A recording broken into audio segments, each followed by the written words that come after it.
Good morning, I am Tracy Spence with your newscast. This newscast is brought to you courtesy of BioLife Energy Systems. Come join the living.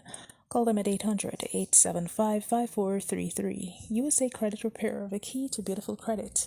You may call them at 800-786-1330. Cruising with the Case Handler, a show on personal injury and immigration, weekdays 8:30 a.m., on Saturdays 7 p.m. and 12 noon on Sundays.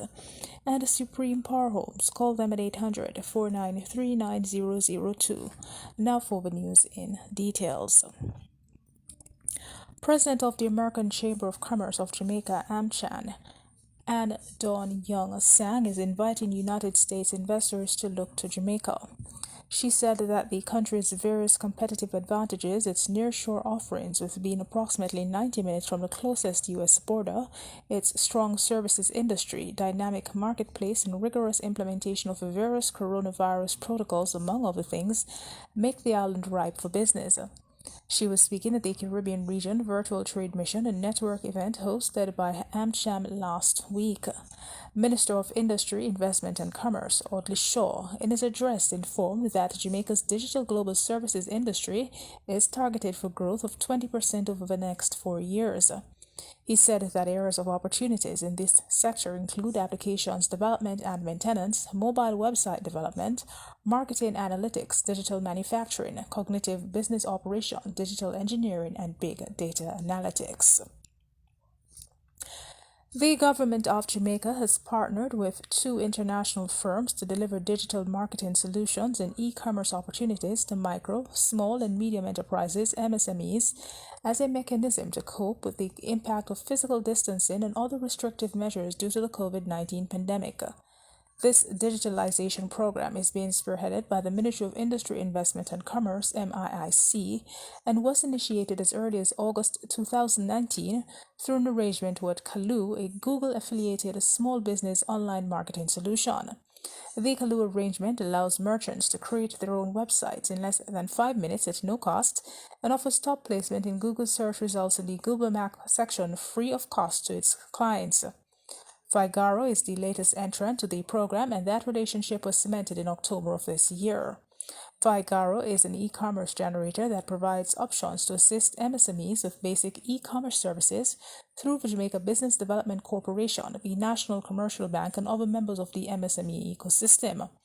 Both platforms, Kaula and Figura, are being utilized to further the government's goal of digitalization of 25,000 MSMEs by 2022. Additionally, MSMEs are being trained in digital marketing and other capacity-building subject areas via webinars and YouTube live sessions in order to optimize their operations in the digital marketplace. Meanwhile, the Antigua-based regional airline Liat on a Saturday said it was forced to suspend the services to 2 of its previously announced destinations while it awaits the approval from the relevant authorities in Barbados and St. Vincent and the Grenadines, 2 former shareholder governments of the financially strapped airline. Liat, which is now under administration, had late last month announced the resumption of flights 5 days a week to 7 destinations across its network. The 7 destinations, Antigua, Barbados, Dominica, Grenada, St. Lucia, St. Kitts and St. Vincent.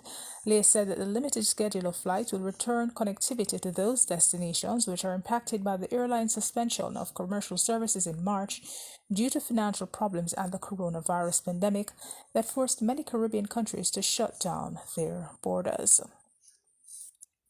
In sports, former Vice President of the Jamaica Cricket Association JCA, Mark Nita, says if needed, he is willing to throw his support behind former national player Nehemiah Pearl, who had announced an intention to challenge for the JCA president.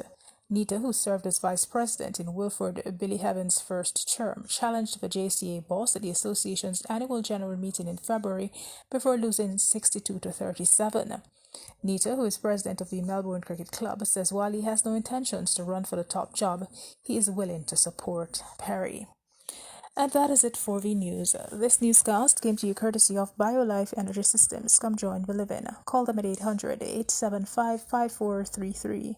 USA Credit Repair, the key to beautiful credit. You may call them at 800-786-1330.